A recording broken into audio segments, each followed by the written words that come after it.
Maoist Trouble News fans, for those of you who might have been paying attention, there's been a lot of allegations against the Taliban for supposedly poisoning school children. Now, the Afghan government has come forward and said that the Taliban was responsible for poisoning people, and local media have said that and all other things. Now, the Taliban has denied all such allegations. For example, the most recent one, a group of schoolgirls fell ill. They were fainting in the northern Takhar province, and the Taliban was claimed to be contaminating the air with toxic powder, although no other information was actually given. Now, there was another incident back in April. 150 schoolgirls were suspected to be poisoned in the same place. However, NATO and Afghan investigations turned up nothing. They didn't find any poisons. Now, in May, in the eastern province of Khost, 200 students fell ill, and NATO's ISAF took samples from people, and they turned up negative for any poisonous substances whatsoever. There's been no evidence of any poisoning whatsoever. However, the media has been very quick to blame the Taliban for it. In other words, they're taking things that have a completely unknown cause and are shown not to even be poisoning and blame it on the enemy. Now, Robert Bartholomew, an expert in sociogenic illness, believes he knows the real reason why this is happening. All the earmarks of mass psychogenic illness, also known as mass hysteria. The telltale signs of psychogenic illness in these Afghan outbreaks include the preponderance of schoolgirls, the conspicuous absence of a toxic agent, transient benign symptoms, rapid onset and recovery, plausible rumors, and the presence of a strange odor, and anxiety generated from a wartime backdrop.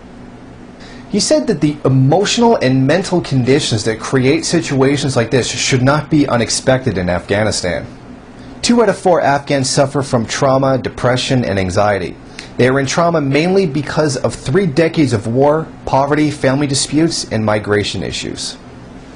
Now, personally, I believe this pretty much is a plot against the Taliban. I mean, to actually claim that no propaganda or lies would be put out against the Taliban is absolutely ridiculous. It's absolutely flying from both sides.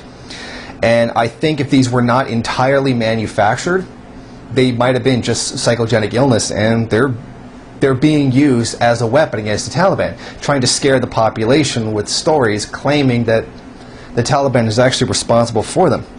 Now, my complaint is that the Taliban is so evil, why would they need to lie? I mean, the Afghans, the actual population of Afghanistan, should know the Taliban better than any Westerner ever would, and better than any foreign forces that are actually there. They're the ones who've lived with them for decades, so they would know better than anyone else what is true and what is not.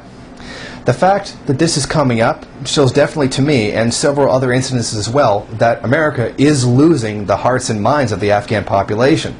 Despite all angry denunciations aside, the Afghan population does not see the NATO occupiers as very positive. In fact, many of them do prefer the Taliban. The Taliban is still very popular within the country, and this seems to be something that cannot be broken because the invading forces can't understand the Afghan population. They just don't get it because they're not one of them.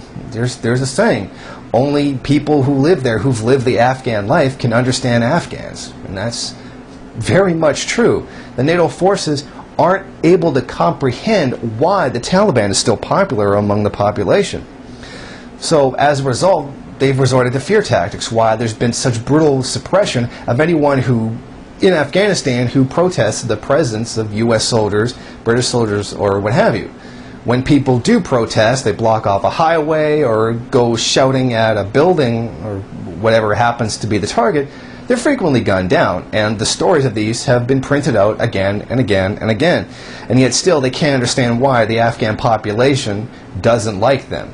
I'm sure that if they find many elitists to bring on camera and say, oh yes, we love the Americans, we love the NATO forces and everything, but the fact is, the vast majority, they're still pretty sketchy on NATO, and they've lived with the Taliban a long time. And even if you want to say that, even if you wanted to say that they were as equally violent towards the population, they're still going to side with the Taliban over foreign forces. Because if Afghanistan has anything, it's a history of being invaded by foreign forces and them defending themselves every time. So whether the occupying forces like it or not, the Taliban is still very popular among the population.